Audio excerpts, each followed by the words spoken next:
Recently, I made the decision to give 3D printing a shot. Why, you may ask? Well, because it's first hella cool, and second, you can make a ton of stuff with this and save a lot of money in some cases. Just take these IKEA Skaties fakes for example. I printed them, they came out well, and I saved some money. And IKEA didn't ship to me, but that's a whole different story. Some of you, and with this I really mean just a few people, saw my last video because it didn't really get a lot of views. And there you can see my failed attempt at working with clay. And while I know the mistakes I did back then, for example using way too soft of a clay for details like the fingers, I still wanted to try out 3D printing. It has always been a thing I've been wanting to try out, and producing my own figures finally gave me the last push I needed to buy me a 3D printer. And if you've been thinking, where have you been for the last 2 freaking months? Well, I had some things to do. First, I started with community service. Yes, in Austria we have to do something like this and it lasts 9 months, so until the end of the year. Basically, I have a job right now. And of course I had to watch all of One Piece for the second time with my mother, and I don't regret it, cause One Piece is like peak. It's peak piece. And then the new Doom just dropped last week, and I really liked Doom Eternal, so I just had to buy Doom the Dark Ages and play it, you know.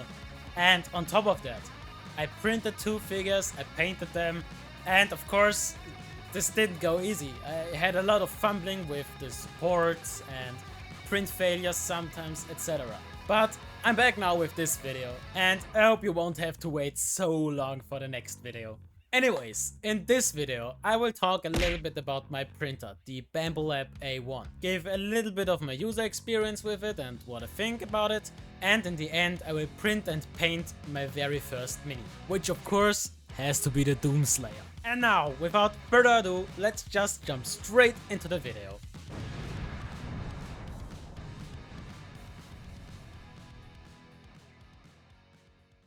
If you're completely new to 3D printing and you don't know the companies or the models, etc., then here's a short and very quick summary.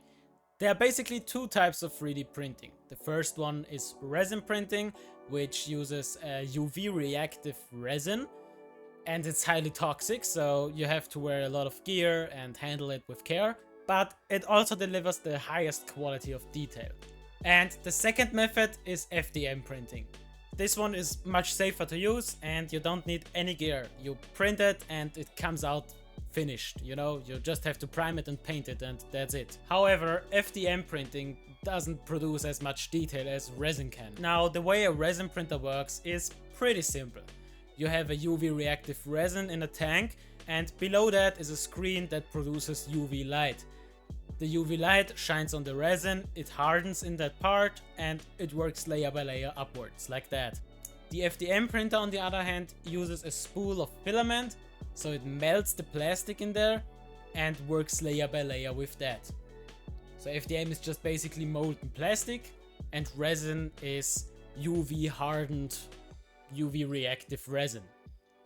Again, don't take resin lightly though, cause it's very toxic, you can get really sick, and if you have a dumb idea and you drink it for example, you can literally die on this shit, so don't take it lightly. There are many people that react with allergies after some time of printing and then they can't use resins anymore. They have to switch to FDM or drop the hobby completely. On the other hand, don't take FDM printing as the safest and the healthiest version of 3D printing, cause it can be very toxic too. If you print in materials like ABS or ASA, you can get things like ASA poisoning for example. And you don't even recognize it until it's too late. It builds up in your bloodstream and in your body, and when it hits a critical point, your whole system just collapses. However, since most people, myself included, print with PLA, which is known to be pretty safe, shouldn't be a very big problem. However, there are many people telling you that you can easily print PLA in your living room or something like that. You know, rooms where you spend a lot of time in. Don't let yourself be fooled by those people. I had my printer in my room for the first 2 days, and man, I really felt that, okay? I really felt the particles. I was coughing very often. I felt it when breathing in. And on the third day, I just decided, nope, I'm gonna move it down into the basement and be safe. You know, better safe than sorry. Now, if you're interested in resin printing, some of the companies I know are Frozen, Anycubic, Elegoo, or Uniformation, for example, with their GK2 or GK3 printers. But keep in mind that the cost of your printer will really add up, because when you start with resin printing, you don't just buy a printer. You also have to buy a washing station and a curing station, because otherwise this won't really work. You will always have to buy some very high concentrated cleaning alcohol, and not just a little bit, but liter wise or gallon wise, depending on where you live. Of course, there are resins that you can clean with water, but they are usually a bit more brittle, and most people probably prefer to use resins that are cleanable in alcohol. And that's not it. You have to buy gloves, you have to buy a respirator. Depending on where you have the printer, you also need to buy a grow tent and a ventilation system to get all the nasty air out of your house. So you have to consider all those factors when buying a resin printer. On the other hand, when buying an FDM printer, you don't need any of that. You buy the printer, you buy the filament, you plug it in, you just open a window, and then you can run your prints. But this comes at the cost of losing a bit of the detail. And especially when you want to sell your figures, or go to conventions, or win competitions, printing with FDM will probably bite you in the ass. So if you want to do those things, you should probably go with resin and work out a way you can utilize using it, you know? Now, if you're interested in FDM printing, on the other hand, some companies that are very popular would be Bambu Lab, which my printer is also from, or Prusa, but I think their printers are a bit more outdated than the rest of the competition. And some other companies are Anycubic or Creality. Nevertheless, I went with Bambu Lab, specifically with Bambu Lab's A1 printer, which is more of an entry-class printer when you look at the price, but it still has almost all the features that the top-of-the-line printers like the X1C Carbon provide. Now, why did I decide to go with Bambu Lab? Well, first of all, this printer is almost plug and play. The app is easy to use. Bambu Studio, so their own slicer software, is very easy to learn. Second, this printer is so freaking cheap it almost feels like stealing. The value you get for the price you pay is really unmatched. And third, Bambu Lab basically revolutionized the whole FDM industry. With things like auto bed leveling or vibration compensation, they added so much to the industry, and they also increased print speeds dramatically. And now every company tries to fake this technology and get on par with Bambu Lab. But I still decided to go with the original, you know, the ones who invented all of this. Now, I have been printing with this machine for the last 2 months or so, and I had my ups and downs with it, but overall my experience is very positive with this machine. Out of the box, you just assembled it, there was not a lot of tinkering needed, and even if you have print failures or something, the app just tells you, hey, I had a problem and here's how you can fix it. You don't have to think, holy shit, what's the problem, and tinker for hours on your printer. It just tells you, that's it, that's what you can do it. You know, at the end of the day, I just want to send my print down to my printer and print it. I don't want to have to tinker for 5 hours on my printer until it can work somewhat fine. No, I just want that it functions, and Bambu Lab delivers here.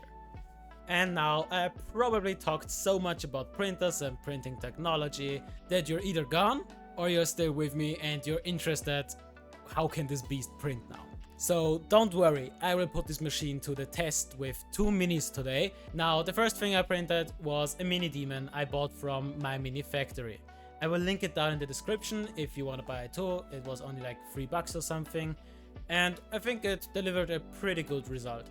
However, I printed this one on 0.04mm layer height. You see, jumping from 0.05mm layer height to 0.04 caused all of my supports, especially in the head area of this print, to snap and fall off. So basically he has no head. He has the horns, he has the upper part of the head, but the face, etc., isn't there. And the second mini I made was a Doomslayer mini, and this is also the one we are going to paint today. I found him for free on my mini factory too, so you can just go ahead, download the model and print him for free and paint him with me if you want to. And now, with all the talking done, it's time to paint my very first mini. Of course, before putting on any color, we have to prime the thing. So I started off priming it quickly with the matte black primer from Army Painter. And after he dried up, I went ahead, used my airbrush and gave him a very dark reddish undertone. Then it was time to get some colors ready and slapped onto my wet palette, and I first started by painting the sword, and after that I moved on with a greenish wash-like color to get some of his green armor plates ready for coloring later on. Now it was time to use a black wash to get the recesses nice and dark. And after that it was time to refine the colors and use one of my favorite techniques. I just really enjoy dry brushing, since it's so easy to get a lot of detail and nice color transitions very quickly onto your figure. And of course a quick pass of highlights and a little bit of refinement, although this process usually takes the longest, so it's not really that quick, but let's call it quick. And after about 1.5 hours, the Slayer is ready to step on the battlefield and rip some demons apart.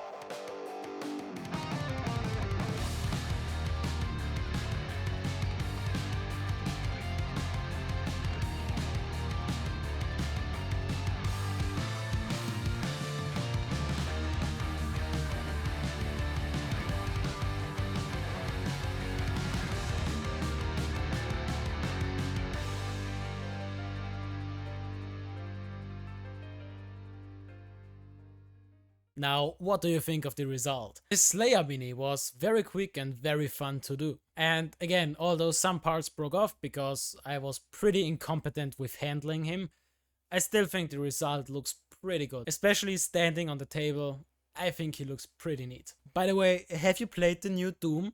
I really enjoy this game so far, and the Slayer is just like really badass. I mean, yes, it's not as quick as Eternal, but the Slayer just feels so freaking badass, especially in the sequences and everything. The Slayer is just a tank, you know? I just don't know how the people at ID went like, you know, the Slayer is badass. Let's make him more badass in our new game. I don't know how they did it, but he's really badass. So I really enjoy that game right now. Anyways, let me know what you think about 3D printing or my figure or anything else. I don't know. I always enjoy when someone writes a comment and I can reply to it. It just keeps this whole YouTube thing a little bit more community based, you know? It doesn't feel so isolating. And with all of that said, thanks for watching until the end, and I hope you have a nice day.